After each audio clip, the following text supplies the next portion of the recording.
Today's market moves weren't just about price action. They reflected a deeper, more unsettling shift in how investors see the next few months. Under the surface, we witnessed a rare and violent liquidity scramble, where the traditional rules of safe haven investing were effectively tossed out the window. It was a brutal Friday across the board.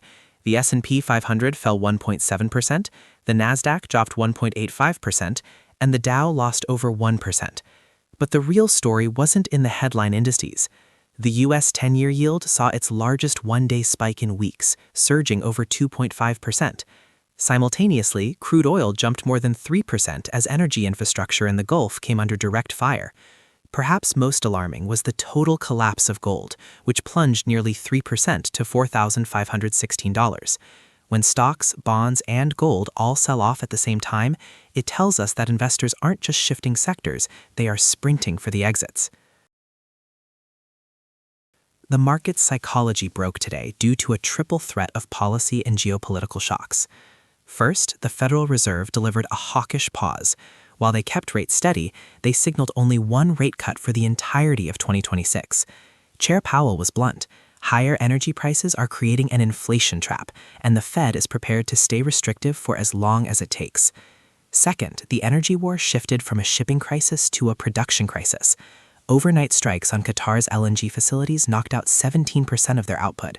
With traffic through the Strait of Hormuz down a staggering 95%, we are no longer just talking about delays, we are talking about a global supply heart attack.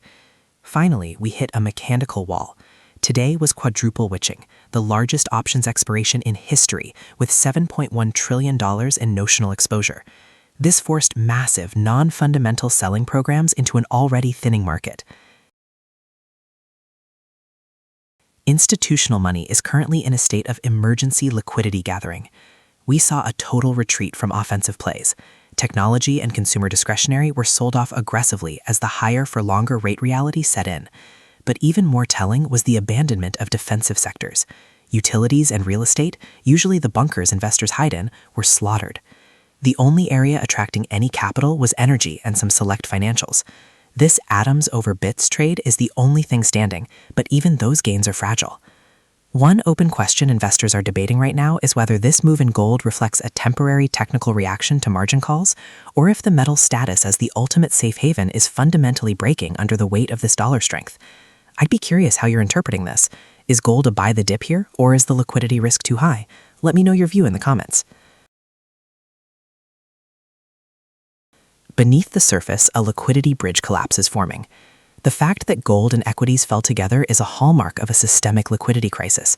It suggests that large institutions are facing margin calls on their carry trades and are being forced to sell their most liquid winners, like gold, just to raise cash to cover losses elsewhere.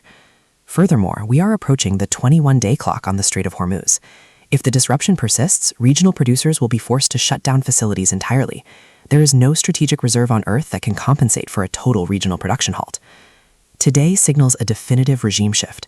The Fed put is officially dead. For years, investors expected the central bank to rescue the markets at the first sign of trouble.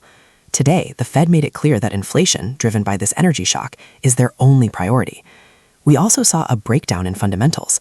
Micron Technology recorded a massive 40% earnings beat today, and the stock still fell nearly 4%. This tells us that in the current environment, your company's earnings no longer matter if the macro backdrop is on fire. As we look toward next week, the market's direction will hinge on a few confidence breakers. First, watch the U.S. military efforts in the Strait. If they can't restore commercial flow within 48 hours, crude could make a run for $120. Second, keep an eye on gold's $4,500 support level. If that breaks, the liquidity spiral could accelerate. Finally, we'll be listening to Fed speakers to see if anyone dares to lean dovish, though right now the hawks seem to be firmly in control. The broader takeaway from today's market reaction is that we have moved into a cash is king environment. When even gold fails to act as a hedge, the market is telling you that liquidity is the only thing that matters. I'd be interested to hear how others are interpreting these signals. Do you see a path to stabilization, or are we just at the start of a deeper deleveraging? If you enjoy this type of calm, analytical breakdown of global markets, consider subscribing. I publish regular briefings focused on the deeper forces shaping market behavior. Thank you for spending a few minutes here today. I appreciate you being part of the channel.